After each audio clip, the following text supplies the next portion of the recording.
Well, with us now is Eden Raviv, Oxford University student who has family missing since the festival. Talk to me, tell me. I'm here on behalf of my aunt. Her niece and nephew are missing from the party that was massacred. We don't know where they are, if they're dead or alive. We've searched the hospitals. We haven't seen them on any of the lists. This party was a massacre. It was a crime against humanity. Women were raped next to their friends' dead bodies. The surrounding villages, we can't unsee what we've seen. None of us can sleep. None of us can eat. We're really reliving the Holocaust. It's unbearable. It's unbearable, and we just want our family members back. We will do anything to get them back. Please, if anyone has any information, we need to know how they are. Tell me, who's missing? Noa and Gidi Chiel. Noa is 27. She's about to start her master's in nutrition. Gidi, he's 24. He just moved in with his girlfriend last week. He's starting a degree in business also this year. Tell me about them.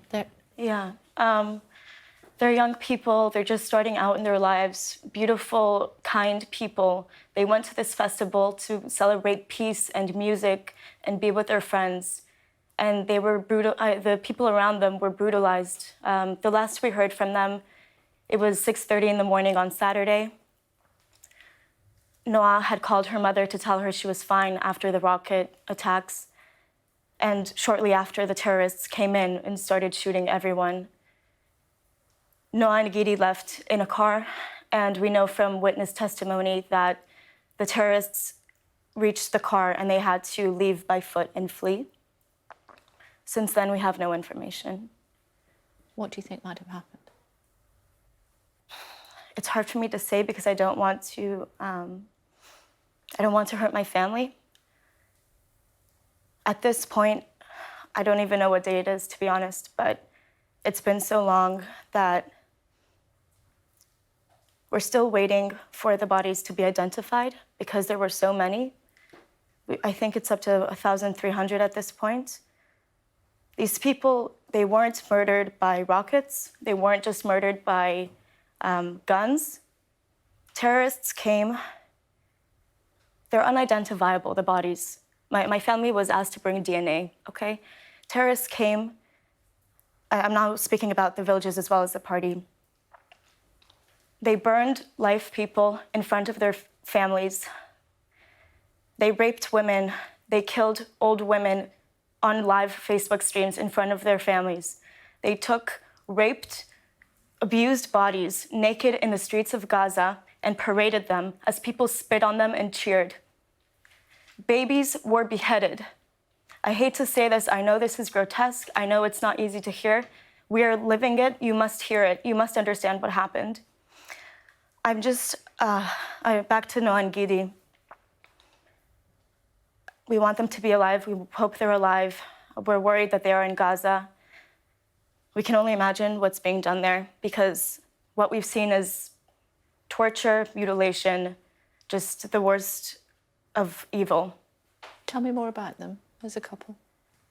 They're not a couple. They're brother and sister. Okay. Sorry, I should have started there. Yeah.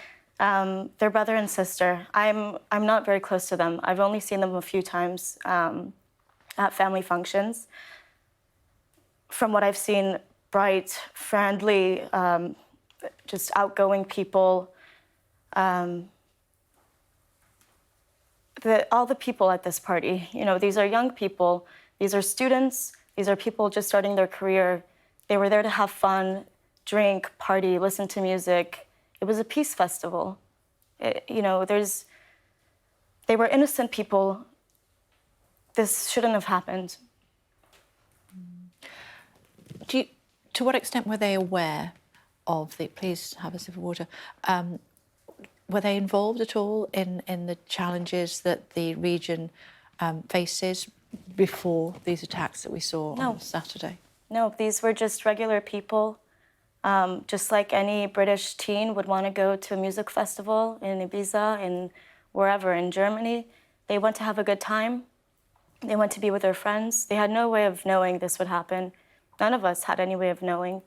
This was a peace festival? Yes, from what I know. It was a music festival celebrating peace. There were a lot of international, foreign participants as well that came to celebrate. That's the irony, isn't it? How surprised are you that this could possibly have happened, given the level of intense security that you have in Israel? That's the shocking part.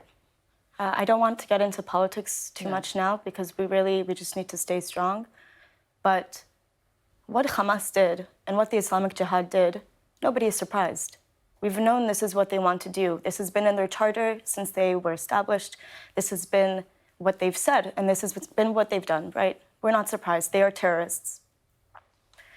We're surprised that this could happen in our country. You know, Jews outside of Israel don't necessarily feel safe. And after the Holocaust, Israel was supposed to be a place where we could have a home and where we could protect ourselves.